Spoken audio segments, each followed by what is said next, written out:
सवाल ये भी है कि आज आज के दौर में जीएसटी के बाद राज्यों के पास ऐसा कोई उपकरण नहीं है, ऐसी कोई सुविधा नहीं है जिससे वो रेवेन्यू जनरेट कर सके। वो तो चली गई जीएसटी के बाद, और वो रेवेन्यू चला गया, रेवेन्यू का जो हिस्सा है वो भी नहीं मिल रहा, और उस हिस्सा देने के लिए सेंट्रल गवर्नमेंट कर्जा ले रही है, जिसका ब्याज जो है वो स्टेट गवर्नमेंट को भरना पड़ा। ये सब कैसे होगा? वो भी ऐसा है, वो भी 2.25 लाख करोड़ कम से कम उनको केंद्र सरकार को जीएसटी के मुआवजे के लिए प्रोविजन करना जरूरी है। वो 2.25 लाख करोड़ में से 1,14,000 करोड़ का ही कर्जा उठा रहे हैं, जिसकी ब्याज की रिपेमेंट राज्य सरकारों को करनी है। वहां पर उनको कोई गारंटी देने की जरूरत नहीं, क्योंकि वो केंद्र सरकार कर्जा उठा रही है। लेकिन गारंटी नहीं है, लेकिन रिपेमेंट तो करना है उसका। और वो रिपेमेंट कहां से करेंगे? कहां से करें? अगर उनका रेवेन्यू का एकमात्र सोर्स जो जीएसटी है, जीएसटी का उनका शेयर है राज्य सरकारों का, वही उनको नहीं दिया जा रहा है। कैग की रिपोर्ट आई है, कैग की रिपोर्ट केंद्र सरकार की ये कहती है कि केंद्र सरकार ने कैग के 30-40 हजार करोड़ 45 हजार करोड़ रुपए राज्यों को वापस देने की बजाय कहीं और खर्च कर दिए। ये सेंट्रल गवर्नमेंट की कैग कहती है, controller and auditor general of India, वो कहते हैं कि इन्होंने कहीं और ही खर्च कर दिए। तो ऐसी सूरत में आज किसी का भी विश्वास नहीं है। जो फार्म एक्ट आया है उसके बाद तो बिहार की बहुत बुरी हालत है, क्योंकि बिहार में 2006 से एपीएमसीज बंद है और उसका कोई फायदा बिहार के किसानों को नहीं पहुंचा है। अब तो यहाँ पर वो प्राइवेट कंपनीज को भेजेंगी, कॉर्पोरेट इंडस्ट्री को भेजेंगी, तो अब तो उनका और ज्यादा एक्सप्लॉयटेशन होगा। फ्लड की प्रॉब्लम जो है वो हर साल बिहार में होती है। इस बार भी फ्लड जब हो रहे थे तब इनका पार्टी निगोशिएशन चल रहा था, सीट सीट शेयरिंग अरेंजमेंट। लेकिन उस फ्लड की तरफ वजह से जो पूरा नुकसान हुआ बिहार में, उसकी तरफ किसी ने देखा तक नहीं। जो आज ही एक रिपोर्ट आई है कि जो आदमी बिहार में टीचर का जॉब करता था, वो आज मतलब रोजगार हमी में एनआरईजीए पर लेबर का काम कर रहा है। ये वहां की हालत है। जो टीचर थे उनके जॉब चले गए, ये कह रहे हैं कि हम 3 लाख टीचर्स अपॉइंट करेंगे। कौन भरोसा करेगा ऐसी सूरत में? निरंजन जी, एक बात और थी, मैंने एक वीडियो देखा, महाराष्ट्र के भूतपूर्व मुख्यमंत्री जो देवेंद्र फडणवीस साहब है, वो उनके ऊपर भाजपा ने बिहार की जिम्मेदारी दी है, बिहार के चुनाव की। तो उनका एक भाषण देखा, तो उन्होंने ये कहा कि नरेंद्र मोदी जी को अगर कौन सा राज्य सबसे ज्यादा प्रिय है तो वो है बिहार।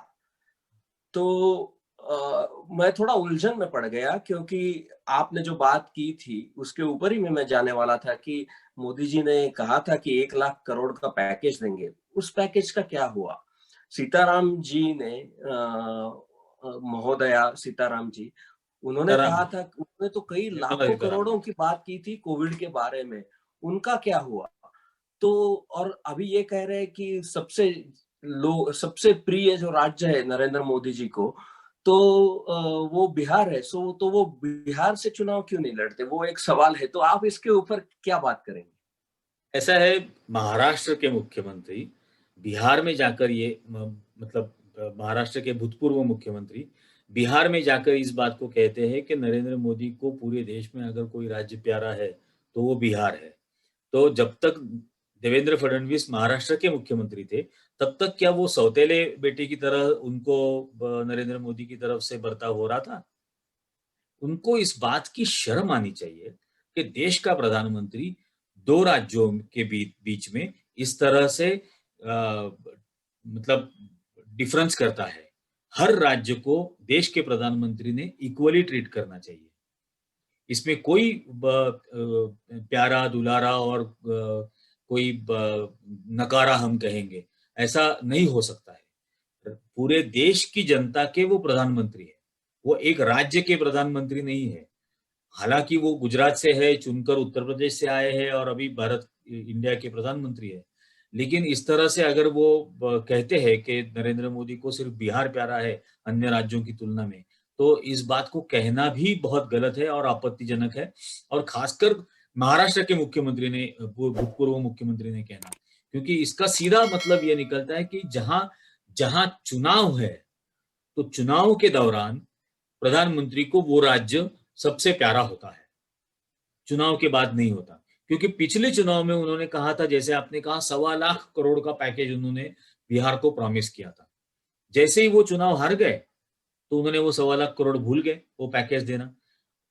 कुछ दिन बाद उन्होंने जब नीतीश कुमार और तेजस्वी यादव की सरकार गिराई और नीतीश कुमार बीजेपी के साथ मिलकर Sushil Kumar Modi deputy chief minister बनकर वहां पर सरकार बनी, उसके बावजूद वो 1.25 करोड़ रुपया उन्होंने बिहार को नहीं दिया, जबकि वो खुद भाजपा उस सरकार में शामिल थी। फिर भी वो 1.25 करोड़ रुपए वहां पर नहीं मिले, वहां नहीं दिए गए उस पैकेज को। और इसके बाद भी अगर देवेंद्र फडणवीस कहते हैं, तो वो क्या बिहार की जनता को बेवकूफ समझते हैं? बिहार की जनता जानती है, बिहार ऐसा राज्य है जहां इस विश्व का पहला विश्व विद्यापीठ था। वो बहुत समझदार मतदाता है बिहार के। हालांकि फिल्मों में और टेलीविजन चैनल्स की तरफ से उनका मजाक उड़ाया जाता है, लेकिन वो बहुत सुलझे हुए मतदाता है बिहार के।